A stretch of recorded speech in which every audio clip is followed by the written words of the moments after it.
atas kehadiran-Mu. Dengarkanlah puji-pujian kami sebagai dupa yang harum di hadirat-Mu. Tiada apa yang bisa kami berikan kecuali puji-pujian dan penyembahan yang datang dari dasar hati kami. Terima kasih Bapa, berfirmanlah kepada kami. Kami ingin mendengar pesan daripada Engkau pada malam hari ini. Berbicaralah kepada kami dan urapi kebaktian kami Tuhan dari pertengahan ini sampai akhirnya. Di dalam nama Yesus kami sudah berdoa. Haleluya. Amin. Kita membuka surat Yudas. Surat Yudas pasal yang ke-1. Sebelum Wahyu itu adalah surat Yudas. Yudas ini nama lainnya adalah Yehuda, bukan Yudas Iskariot, tetapi Yudas saudaranya Yakobus, saudaranya dari Yesus. Surat Yudas pasal pertama kita membaca ayat 1 sampai kita membaca ayat 3 saja.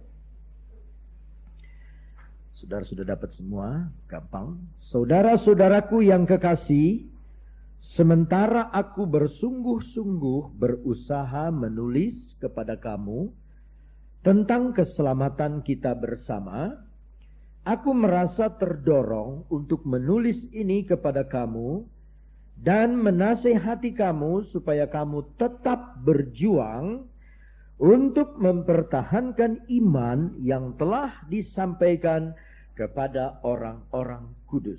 Saudara sekalian, pada malam hari ini kita melihat satu surat yang ditulis oleh Yudas.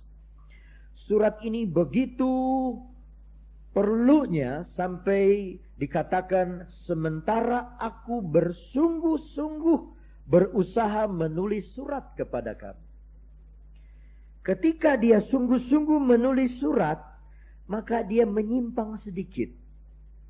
Sebab dia katakan yang dia simpangkan itu adalah sangat penting, ya. Kalau saudara baca kembali sekarang mengerti. Saudara-saudaraku yang kekasih, sementara aku bersungguh-sungguh berusaha menulis kepada kamu tentang keselamatan kita bersama. Jadi maksudnya Yudas itu menulis surat tentang keselamatan. Tiba-tiba ide itu berubah. Dia katakan, aku merasa terdorong untuk menulis ini kepada kamu dan menasihati kamu supaya kamu tetap berjuang untuk mempertahankan iman yang telah disampaikan kepada orang-orang kudus. Jadi judul khotbah saya ini adalah mempertahankan iman. Saudara-saudaraku, Yehuda berkata dalam suratnya, kita diminta untuk secara sungguh-sungguh mempertahankan iman. Rasul Paulus di dalam surat Tesalonika berkata, aku sudah memelihara iman. Ibrani 12 ayat 1-2 berkata, memandang kepada Yesus yang mengadakan dan menyempurnakan iman. Jadi iman, saudara-saudara, itu harus dipertahankan. Iman harus dijaga. Iman harus dipelihara. Saya kasih ilustrasi mengenai keluaran orang Israel dari Mesir. Ketika orang Israel keluar dari Mesir, dia lewat Laut Kulsum sampai di seberang dengan selamat. Itu lambang, Mesir lambang dunia, lambang dosa. Dan orang Israel adalah lambang kita orang-orang Israel rohani. Keluar dari hidup berdosa, meninggalkan Mesir sampai kepada seberang lautan, Laut Kulsum, bayangan dari baptisan air, dan mulai satu kehidupan yang baru. Nah, pada waktu kehidupan yang baru di tanah padang belantara, maka iman mereka digoncang, iman mereka dicoba, iman mereka diuji. Nah, itu sebabnya saudara-saudara, Yehuda berkata, mari kita mempertahankan iman. Kalau begitu, kalau iman harus dipertahankan, tentu ada penyerangan. Tentu ada serangan. Nggak mungkin kita perlu mempertahankan sesuatu yang tidak diserang. Kalau Napoleon mempertahankan tentaranya untuk berperang, berarti dia menghadapi satu serangan. Demikian juga kita umat Allah, anak-anak Tuhan harus sadar bahwa jadi orang Kristen itu bukan enak-enak, saudaraku, peluk tangan dan segala sesuatu datang dari langit dengan begitu saja tanpa peperangan. Iman yang seperti ini gampang roboh. Ya, iman yang seperti ini gampang hancur. Alkitab merekam ada 3 iman. Iman yang besar, Matius 8, Lukas pasal 7 sama. Iman yang besar. Yang kedua, iman yang kecil. Yang ketiga, iman yang hilang. Tidak ada iman. Ini 3 besar. Juga Yesus berkata ada 3 kategori iman. Berbahagialah orang yang percaya, belum melihat tapi percaya. Itu nomor 1. Yang kedua adalah orang yang percaya setelah dia melihat. Yang ketiga paling besar adalah orang yang sudah melihat tidak mau percaya. Itu tolol namanya, saudara-saudaraku. Nah, sekarang kita mau melihat beberapa serangan-serangan dari musuh kita kepada iman kita. Jangan saudara sangka saya sebagai pendeta iman saya tidak diserang. Hari Kamis yang lalu, 1 minggu 8 hari yang lalu jam 1 siang saya kena serangan jantung. Pertama kali dalam sejarah hidup saya 40 tahun lebih berapa bulan, saudara-saudaraku, saya punya keadaan ini, jantung diserang. Pada waktu mau makan siang, ada beberapa pendeta di sana, saya terbanting di tempat tidur. Dan kebetulan hamba Tuhan itu berdoa. Lalu beberapa waktu kemudian ada recover sedikit. Lalu mungkin saya salah, mungkin ini bukan serangan jantung. Jadi saya tanya sama dokter. Dokternya profesor dokter. Dia periksa saya dan dia bilang, betul, Anda baru kena serangan. Jadi saudara-saudara, jangan saudara sangka saya pendeta itu lalu percobaan proof. Tidak kena percobaan, tidak kena serangan, saudara-saudaraku. Dan pada waktu serangan jantung itu mulai datang, iman saya diserang. Saya mulai grogi. Tapi walaupun itu hanya sebentar, saya mulai grogi. Nah, itu sebabnya kita perlu mempertahankan iman. Nah, tadi malam ada tamu khotbah di gereja kami, kaum muda. Sementara saya dengar firman Allah, dia goyang lagi, saudara-saudara. Aduh, saya gak enak sekali. Saya tinggalkan kebaktian, saya harus istirahat. Jadi beberapa kebaktian saya batalkan. Di Solo saya batalkan, di Semarang saya batalkan. Banyak yang saya batalkan, walaupun saya dicaci, dimaki habis-habisan. Sebab sudah oke, tetapi batal. Oke, batal. Nanti bagaimana nama Pak Onda tuh jadi rusak? Biarinlah nama saya rusak, asal jangan nama Tuhan yang rusak. Nama saya gak apa-apa, udah jelek. Namanya juga Yoyo. Dirusak lagi gak apa-apa, ya. Tetapi saudaraku, di sini kita melihat bahwa iman kita diserang. Ada 3 hal yang menyerang iman kita. Yang pertama, 1 Petrus pasal yang kelima. Buka ke depan 3-4 lembar, saudara ketemu 1 Petrus 5. Enggak jauh dari situ. 1 Petrus pasal yang kelima, ayat yang ke-8. Sadarlah dan berjaga-jagalah.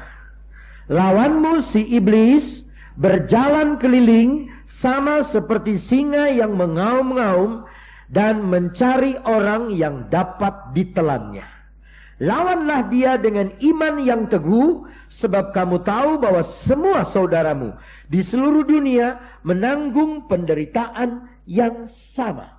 Musuh kita yang pertama yang menyerang iman kita adalah si iblis. Dia adalah musuh kita.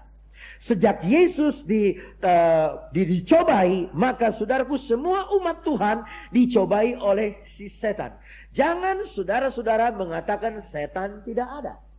Sama seperti anggapan beberapa orang bahwa komunis tidak ada lagi di Indonesia. Baru-baru ini Bapak Sudomo berkata, hati-hati, bahaya laten komunis. Dia punya cita-cita untuk mengkomuniskan dunia, hati-hati. Semua umat beragama di Indonesia harus waspada. Baru berapa hari dia bicara, ada kejadian di Lampung.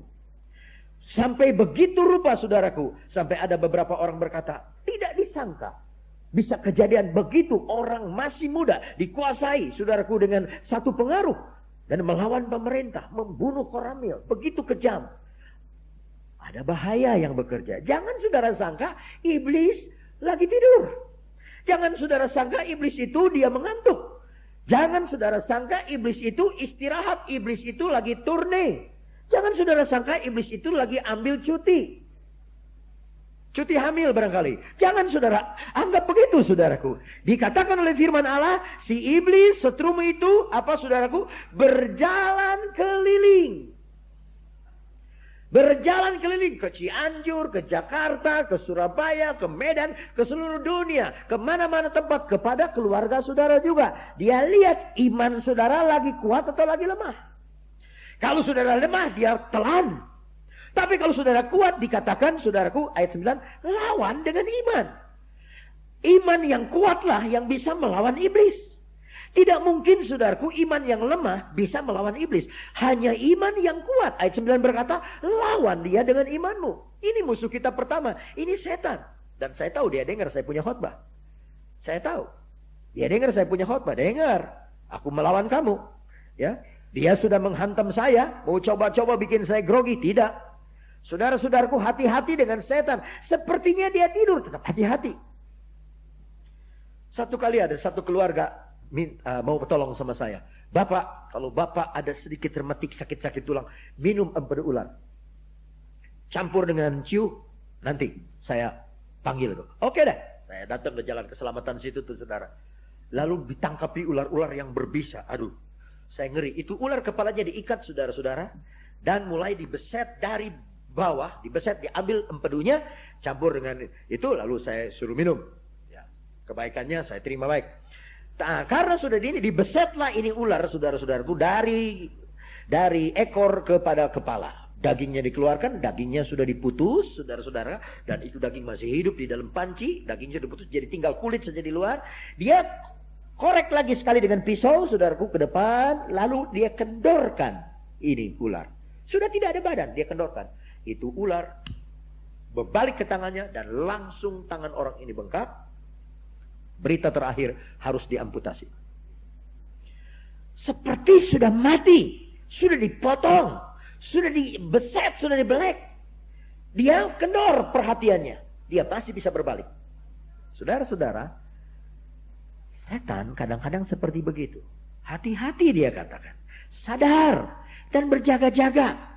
Sebab iblis, seterumu itu berjalan keliling sama seperti singa yang mengaum. Waduh, singa aumannya itu menyeramkan. Itu sebabnya dia disebut raja hutan. Mengaum saudaraku, seram sekali. Kita dengar suara-suara ini, ya. Sekarang di udara ini ada suara-suara, begitu banyak suara. Saudara tahu di udara kita ini ada siaran radio Australia, ada siaran BBC, ada Voice of America, ada RRI, ada Radio Miraka, ada Radio Pelita Kasih. Suara itu di atas ini begitu lewat di kota Jakarta ini, suara macam-macam. Tapi kalau saudara mau dengar melalui radio, maka kalau saudara mau dengar siaran Pelita Kasih, tuning saudara kepada gelombang sekian, kena Pelita Kasih. Kalau saudara tuning ke Radio Australia, nah itu Australia, saudara tuning ke sana. Demikian juga di udara ini ada banyak suara. Ada suara Allah, suara diri sendiri, suara dunia, suara dosa, suara keputusasaan, suara kebimbangan, suara firman Allah, suara Roh Kudus, suara kemenangan, suara ketakutan, suara keberanian, begitu banyak. Dan anak-anak Tuhan harus hati-hati tuning, saudara punya iman. Kalau iman saudara kena kepada kurs dolar, hati-hati. Aduh, $1 udah cengcit wah. Cengcit mah, $1. Aduh, duit gua gocap dolar nih. Gimana dapat berapa kau tahu? Saudaraku mulai khawatir, mulai takut. Yen sudah naik, bagaimana? Saudara, jangan, itu adalah politik si setan. Sampai perhatian saudara tidak kepada firman Allah, tetapi kepada ketakutan, kepada situasi kondisi ekonomi. Saudara, jangan kehilangan perhatian kepada firman Allah. Di dunia ada banyak suara, tapi dengar suara Yesus Kristus dari firman Allah ini. Haleluya, puji Tuhan. Hanya itu suara yang saudara harus dengar. Jangan dengar suara iblis. Jangan dengar suara ketakutan, suara kebimbangan. Engkau pailit, engkau takut, engkau bangkrut. Itu suara setan. Tapi percaya kepada firman Allah. Lawan setan dengan imanmu. Dia akan lari daripadamu. Amin saudara. Itu musuh kita yang pertama. Musuh kita yang kedua dalam 2 Petrus. 2 Petrus pasal yang kedua. Ayat 1 sampai ayatnya yang ketiga. Sebagaimana nabi-nabi palsu dahulu tampil di tengah-tengah umat Allah, demikian pula di antara kamu akan ada guru-guru palsu. Mereka akan memasukkan pengajaran-pengajaran sesat yang membinasakan.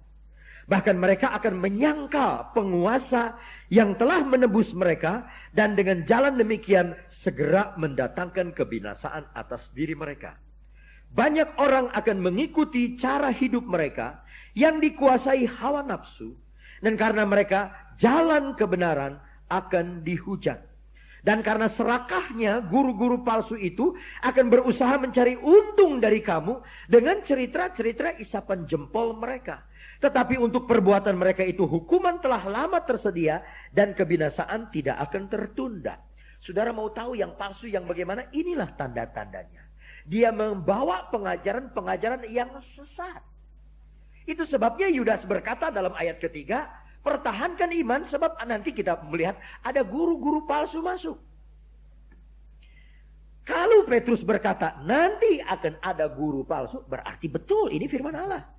Paulus berkata di dalam Kisah Para Rasul, sepeninggalku akan ada serigala-serigala yang datang kepadamu. Saya kok suka kasihan sama domba-domba, jiwa-jiwa yang polos-polos, yang murni hatinya berbakti kepada Tuhan, sungguh-sungguh menghormat hamba Tuhan, menghormat pendeta, tetapi dipakai salah. Kecintaan jemaat, kecintaan anak-anak Tuhan, kecintaan orang Kristen kepada hamba Tuhan dipakai salah oleh guru-guru palsu ini untuk apa? Mengeruk keuntungan pribadi. Saya tidak usah sebut namanya dan saya tidak usah sebut usahanya apa. Tapi ada satu orang kaya, dia dagang, gak usah disebut dagangnya apa, di Gajah Mada Plaza. Dia punya iman sampai mau goyang. Dia hampir berkata, saya tidak mau jadi pengikut Yesus lagi.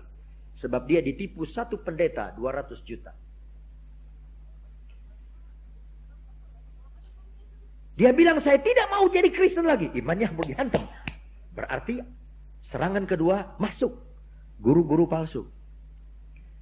200 juta. Karena apa? Karena cintanya dia sama si hamba Tuhan. Karena sayangnya dia, karena hormatnya, bahkan karena takutnya. Dia memberikan pinjaman. Pinjam tinggal pinjam, kembalinya ketemu lunas. Untung istrinya kuat imannya, tidak roboh. Dia bilang, papi jangan begitu, jangan tinggalkan Yesus. Pendeta itu tidak begitu semua. Dia omong kotor, omong kasar. Saya tidak mau ikut Yesus lagi. Sebab apa? Ada guru-guru palsu yang dengan pengajarannya mengeruk keuntungan untuk pribadi. Dikatakan pengajaran-pengajaran ini yang membinasakan. Jadi kalau ada orang ikut pengajaran itu membinasakan. Dia binasa, dia mati. Jadi hati-hati dengan pelajaran sesat, saudara. Ada satu kota di Jawa Barat terkenal dengan pelajaran sesat. Wah, sampai dia ekspor. Murid-muridnya keluar kemana-mana, ke Jakarta, sampai di Sumatera Utara dia ekspor. Sekarang pemimpinnya masuk Islam. Saya udah dari dulu, udah dari 8, 9, 10 nanti tahun 69, jadi berapa tahun yang lalu. Tahun 69 saya udah lacak nih orang, udah tahu. Waduh, saudara-saudara, dia bikin ini segala rupa macam-macam. Waduh. Sepertinya tuh kok Tuhan biarkan, sudah tahu itu kok Tuhan tidak biarkan, saudara. Bubar sekarang, pendidikannya bubar sebab dia mengajarnya ngaco. Di kepalamu ada setan berbentuk bulu kambing. Setan berbentuk bulu ketek. Kamu macam-macam, saudara. Berbentuk bulu merah dan sebagainya, macam-macam. Aneh-aneh, unik-unik, ya. Nah ini hati-hati. Nah saya ini suka kasihan sama domba-domba, jiwa-jiwa ya di Jakarta ya di daerah yang murni iman itu mereka nggak tahu yang palsu yang benar. Mereka tuh polos. Ada pendeta yang berani minta tiket per telepon. Duh, saya mah nggak pernah berani, sudah kenal, saya banyak kenal orang kaya, banyak kenal teman-teman saya. Aduh, seingat saya nggak ada, saya pernah telepon, saya mau ke Australia, enggak, saya minta sama Tuhan, amin. Saya tutup muka saya sama bantal, saya teriak, Tuhan, aku mau ke Australia, aku perlu tiket. Nggak ada yang dengar kan ditutup bantal. Amin, tidur saya, bangun tidur, ada telepon dari Jakarta. Kok saya digerakkan Tuhan? Saya mau tahu Bapak mau bepergian kemana? Saya sepertinya disuruh telepon ke sini sama Tuhan. Oh ya, saya mau bepergian ke sana. Oh biar, bro, kalau begitu saya pikul tiketnya pulang pergi Jakarta, Sydney, Jakarta. Saya tidak berani telepon orang. Biarpun itu hopeng, biarpun itu kawan, biarpun itu kenal. Pak Benny Sumampo, yang pemilik Yasi, saya telepon. Kok Benny, saya mau ke Amerika ya, siap-siap ya. Gak pernah saya. Gak berani. Saya minta sama Tuhan. Hati-hati saudaraku, guru-guru palsu dengan pengajarannya yang sesat, dengan serakahnya, pengajarannya membinasakan, jiwanya binasa, uangnya dapat sama dia. Hati-hati. Tuh di Kelapa Gading tuh, mereka kapok mereka.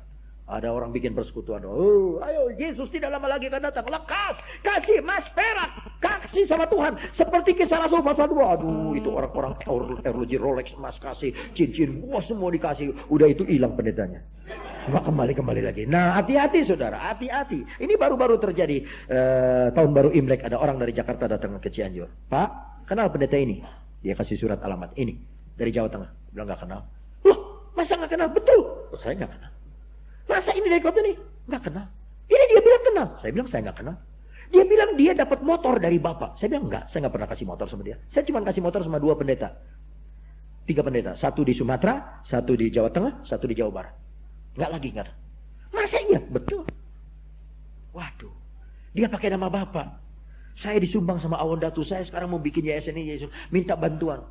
650.000 dia bawa lari. Tuh, saudara-saudara hati-hati. Saya bilang, nanti kedua kali kalau ada apa-apa tanya dulu sama saya. Pernah saya jalan. Ini tempat menjadi saksi. Ini tempat. Saya khotbah bikin malam dana di sini. Di tempat ini malam dana untuk pendeta lain. Aduh bro, Datu tolonglah khotbah di Yasdi untuk malam dana, untuk pembangunan gereja. Oke, saya khotbah. Ini terjadi 4-5 tahun yang lalu. Supaya saudara tahu ini. Saya khotbah, kolektor saya yang mestinya buat saya kasih sama dia. Dia dapat hampir 2 juta saudaraku dari kolektor. Aduh, senang dia, haleluya. Beli tanah, bangun gereja, dijual. Aduh, saudara-saudara. Hati-hati ini banyak yang begini. Kata Petrus ini banyak, hati-hati. Nah, ini bisa menyerang kita punya iman. Karena kita kesel, karena kita marah, karena kita dendam. Gua gak mau lagi jadi ikut Tuhan. Nah, ini yang ditunggu setan. Apa pendeta aja begitu? Gua gak mau lagi ikut Tuhan. Nah, masa jadi pendeta penipu? Masa jadi pendeta gitu? Sudah gak mau ikut Tuhan. Hati-hati saudara. Jangan sampai itu. Pendeta tidak begitu semua. Ada yang murni pelayanannya masih ada, cuman gak kelihatan, gak terkenal. Dia di desa-desa ada, saudara, yang murni. Saya baru dapat surat dari Sumatera Utara. Bapak pendeta, tolonglah Bapak pendeta bantu saya dengan istri saya. Istri saya baru melahirkan anak, mau makan nasi tidak bisa. Oh, Kalimantan. Dia makan singkong rebus. Baru melahirkan anak. Kalau di sini kan Ciapo. Kalau baru melahirkan anak, waduh panggil sinsei ini, sinsei Yongkunggu, sinsei ini, sinsei itu, makan anak babi yang di segala rupa, anak ayam yang itu chicken essence dan sebagainya supaya sehat, supaya kuat. Jamu sari. Saudara sendiri yang terusin dah. Jadi itu yang kedua tantangan. Sekarang tantangan yang ketiga, saudara.